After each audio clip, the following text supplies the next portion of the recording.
The anonymous leaks Sunday of millions of confidential records, which detailed how the world's elite hid their wealth, is raising some serious questions about global financing regulation. Among those involved, 140 politicians from more than 50 countries, including 72 current or former heads of state. We're talking money laundering, sanctions, evasion, tax avoidance too.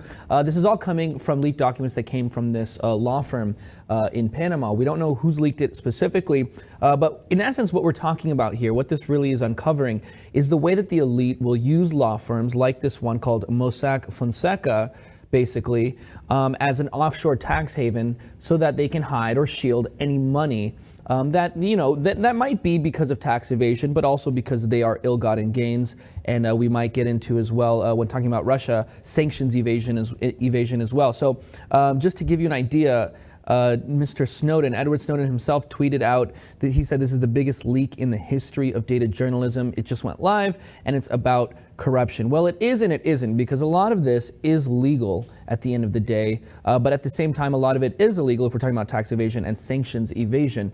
And then let's kind of talk about what is and isn't legal here. For example, one thing that was uncovered that might not be the most surprising to a lot of people as well, a lot of this traces back to people like those in the Chinese elite or those in the Russian elite. Well, maybe that's not the most surprising. The Russians, the Chinese, they're corrupt. Okay, definitely not. But you know, someone else on there was the Icelandic Prime Minister Sigmundur David Gunnlaugsson.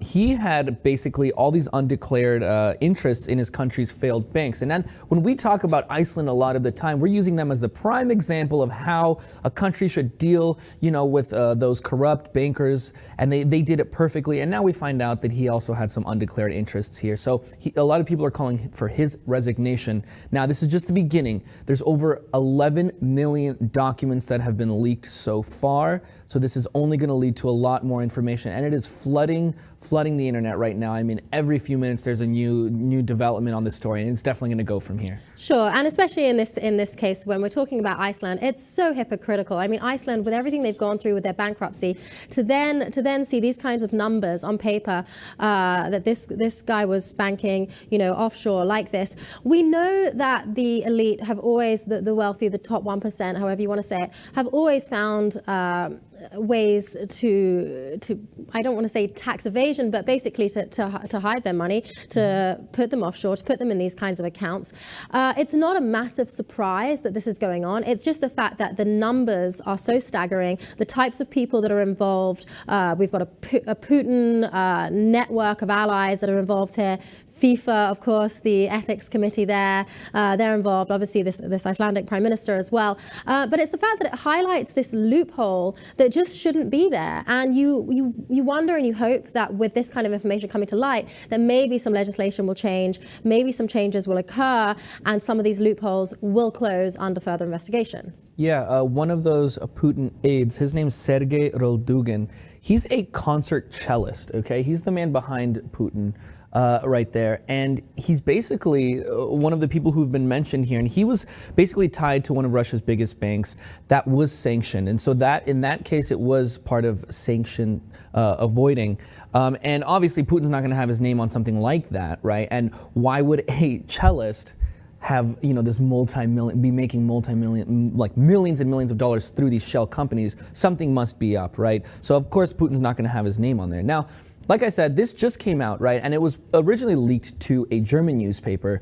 It wasn't, for example, just dumped on WikiLeaks, for example, for everyone to see.